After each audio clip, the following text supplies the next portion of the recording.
La Franja de Gaza, esa estrecha franja de tierra de apenas 365 kilómetros cuadrados, ha sido durante las últimas décadas uno de los escenarios más simbólicos y trágicos del conflicto entre israelíes y palestinos.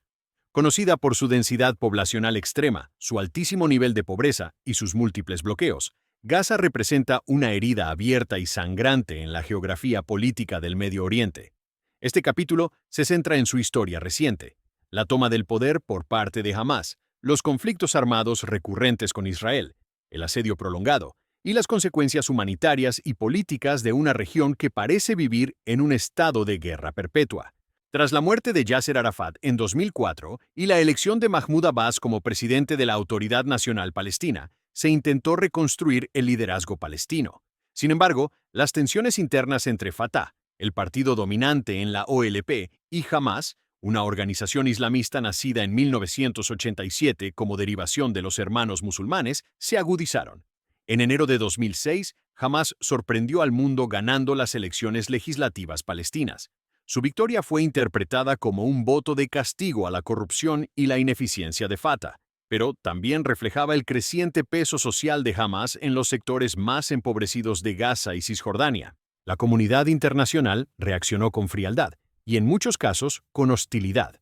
Estados Unidos, Israel y la Unión Europea catalogaban a Hamás como una organización terrorista y exigieron que renunciara a la violencia, reconociera el derecho de Israel a existir y aceptara los acuerdos anteriores firmados por la Organización para la Liberación de Palestina. Hamás se negó, argumentando que esos requisitos violaban su soberanía política y sus principios ideológicos. A raíz de esto, comenzaron las sanciones y los recortes de ayuda financiera internacional al gobierno palestino. La tensión entre Hamás y Fatah derivó en una guerra civil interna. En junio de 2007, tras meses de enfrentamientos, Hamás tomó el control total de la Franja de Gaza por la fuerza, expulsando a las fuerzas de Fatah. Desde entonces, el liderazgo palestino ha estado dividido. Hamás gobierna Gaza de facto, mientras Fatah mantiene el poder en Cisjordania. Esta fragmentación política ha debilitado aún más la causa palestina ante la comunidad internacional y ha impedido una estrategia unificada frente a Israel. En respuesta a la toma de Gaza por Hamás, Israel, junto con Egipto, impuso un estricto bloqueo terrestre, aéreo y marítimo. Gaza quedó completamente aislada del mundo exterior. Las restricciones afectan el movimiento de personas y mercancías, la entrada de materiales de construcción, medicinas, alimentos, combustible y hasta libros. Este asedio ha generado una de las crisis humanitarias más graves del siglo XXI. Las tasas de desempleo superan el 50%. La mayoría de la población depende de ayuda internacional. El suministro eléctrico es intermitente y el acceso a agua potable y atención médica básica es crítico. Desde 2008, Gaza ha sido escenario de múltiples ofensivas militares israelíes. Operación Plomo Fundido, 2008-2009, Pilar Defensivo, 2012, Margen Protector, 2014, Guardián de los Muros, 2021, y las más recientes campañas en 2023 y 2024. En todos los casos, el patrón es similar. Lanzamientos de cohetes por parte de Hamás y otros grupos armados hacia territorio israelí, generalmente con escaso poder destructivo pero fuerte carga simbólica, seguidos de devastadoras respuestas militares israelíes, con bombardeos masivos que destruyen viviendas, escuelas, hospitales e infraestructuras civiles. La desproporción en las cifras es abrumadora. Mientras que Israel reporta decenas de muertos, Gaza suele registrar centenares o miles. Los ataques han afectado a escuelas de la ONU, ambulancias, periodistas y campamentos de refugiados. Israel justifica sus acciones alegando el derecho a la autodefensa y acusando a Hamás de utilizar escudos humanos. Los palestinos, por su parte, denuncian crímenes de guerra y una política de castigo colectivo. A pesar del bloqueo, Hamás ha logrado desarrollar un arsenal considerable de cohetes y ha construido una extensa red de túneles subterráneos utilizados tanto para contrabando como para ataques. Israel ha invertido miles de millones en sistemas de defensa como la cúpula de hierro, Iron Dome, diseñada para interceptar proyectiles antes de que alcancen zonas habitadas.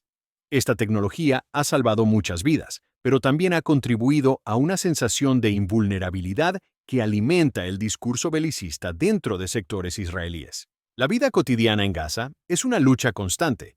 Las generaciones más jóvenes no conocen otra realidad que la de la guerra y el bloqueo. Los traumatismos psicológicos son generalizados. Las universidades apenas pueden operar.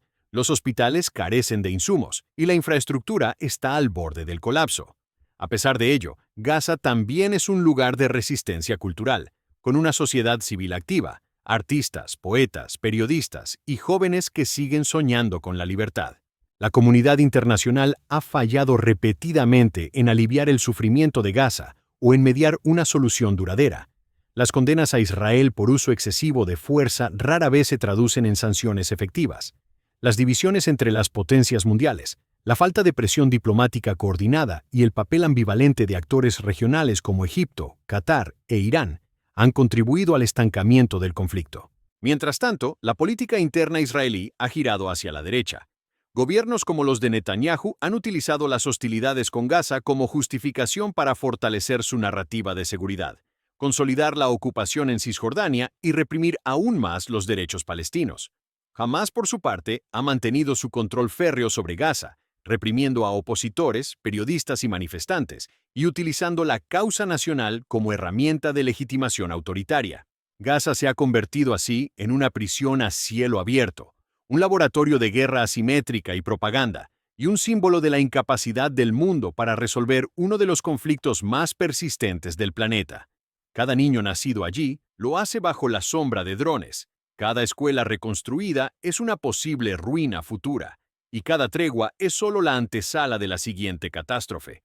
En este ciclo infernal, el sufrimiento humano se ha normalizado, y la dignidad de un pueblo entero permanece secuestrada entre alambradas, geopolítica e indiferencia global.